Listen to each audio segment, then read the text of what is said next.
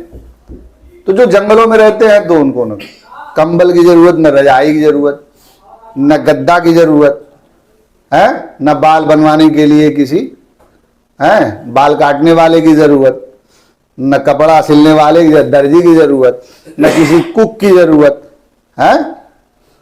سوئم اس میں وہ ضرورتیں ہیں، وہ گرمی کے حساب سے اپنا تاپمان گھٹاتے اور بڑھاتے رہتے ہیں، اور سردیوں کو بھی جھیل لیتے ہیں، کچھ گرمیوں کو بھی جھیل لیتے ہیں، کچھ گرمیوں میں زیادہ سوٹیبل ہیں، کچھ سردیوں میں زیادہ سوٹیبل ہیں. پھر اس میں جل جیو بھی ہیں، اس میں تھل جیو بھی ہیں، اس میں ہوا میں رہنے والے، کچھ تینوں میں رہنے والے، کچھ دونوں میں رہنے والے، ایسے جیو ہیں. ان کی ضرورتیں ان دونوں سے زیادہ ہیں، جماعت استھر جیو اور ونسپتی جیو سے زیادہ ہیں، کہ ان کو بہت ساری چیزوں کی ضرورت ہے. ان کو بھوجن کی ضرورت ہے، شکار کرنا پڑتا ہے، دوڑنا پڑتا ہے نا. یہ سوتے ہیں، یہ جاگتے ہیں، محنت کرتے ہیں، اور بال بچے کو پالنا پوسنا، پیدا کرنا اور ان کی پرورش کر لینا، یہ ان کے ذمہ بھی ہے. سب سے لقد خلقنا الانسان فی احسن، سب سے اشرف تو کون ہے؟ انسان ہے. اب انسان کی ضرورتیں دیکھ لو، بہت زیادہ. وَلَكُمْ مَا فِي السَّمَاوَاتِ، جو کچھ زمین اور آسمان میں سب ہمارے لیے پیدا کیا گیا، پروکش روپ سے یا پرتیکش روپ سے، ظاہری طور پہ یا باطنی طور پہ. کچھ کو ہم جانتے ہوں گے، کچھ کو نہیں جانتے ہوں گے، لیکن حقیقت تو یہ ہے کہ سب کچھ جتنی مخلوقات پیدا ہیں وہ ہمارے لیے. ہم کو سب کی ضرورت ہے. کچھ ہماری دوا کے کام آتے ہیں، کچھ ہماری غذا کے کام آتے ہیں، کچھ ہماری شفا کے کام آتے ہیں، کچھ ہمارے راحت و آرام کے کام آتے ہیں، کچھ ہمارے سجنے سنورنے کے کام آتے ہیں. لیکن ضرورت ہم کو خشکی کی بھی ضرورت، تری کی بھی ضرورت، بر کی، بحر کی، سورج کی، چاند کی، ستاروں کی، سیاروں کی، اتنی چیزوں کی ضرورت ہے کہ جس کی کوئی، ہم کو اس ونسپتی جیو کی بھی ضرورت ہے، اس جل میں رہنے والے جیو کی بھی ضرورت ہے، اس تھل میں رہنے والے جیو کی بھی ضرورت ہے. ہماری ضرورتوں کا کوئی احاطہ نہیں کر سکتا. اسی قرآن کہتا ہے وَإِن تَعُدُّوا نِعْمَتَ اللَّهِ لَا تُحْصُوهَا. اتنا محتاج، اس قدر بے بس، کوئی کہے کہ ہم نے محنت سے کما لیا، عقل سے کما لیا. کہاں تھی عقل تمہاری؟ اجنۃ ما فی بطون امہاتکم، تم تو بے عقل تھے اماں کے پیٹ میں. تو قرآن کہتا ہے تم تو کچھ تھے نہیں بھائی، تمہارا وجود نہیں تھا. حل اتی علی الانسان حین من الدہر لم یکن شیئا مذکورا. کیا انسان پر ایسا زمانہ نہیں آیا کہ وہ کچھ بھی نہ تھا؟ کھیتوں اور ہواؤں اور فضاؤں میں پھیلا ہوا ایک وہ جرثومہ، وہ چیز تھی جس کو کوئی اللہ کے علاوہ کوئی طاقت بٹور نہیں سکتی تھی. اس کو اکٹھا کیا، نطفہ بنایا، تو پھر ایک ترتیب وار ایک انسان کی شکل میں کھڑا کر دی. وہ انسان یہ کہتا ہے مجھے کسی اللہ کی ضرورت نہیں. تو اللہ تعالیٰ نہیں سے کچھ بنایا اور کچھ سے پھر ختم کر دیں گے. تو بیچ میں تم کہاں ہو؟ بیچ میں تم کہاں ٹھہرے؟ نہ اول میں تم، نہ آخر میں تم. تو بیچ کی زندگی تمہاری بچتی کے نہیں ہے. تمہارا ڈھول پول روک سکتے ہو تو روک لو. کوئی بچہ روک سکتا ہے تو روک لے اپنے کو جوان ہونے سے. کوئی جوان روک سکتا ہے تو روک لے اپنی جوانی بوڑھا ہونے سے. کوئی زندہ روک سکتا ہے تو روک لے اپنے کو مرنے سے. ایسا بے بس اللہ مالکانہ حق جتاتے بھی جانے. تمہارے جانوں مالوں میں جو کہتے ہیں نا، ایک تو یہ دیکھتے ہیں کہ دیکھو تم میری غیبی قوت کو نہیں دیکھ رہے ہو، میں ایسے بڑھاتا ہوں، یمحق اللہ الربا ویربی الصدقات. میں تو سود کو مٹاتا ہوں. پتہ چلا 13% ماہواری جیبا میں جا رہا ہے. عقل تو کہتی ہے کہ بڑھ گیا مال.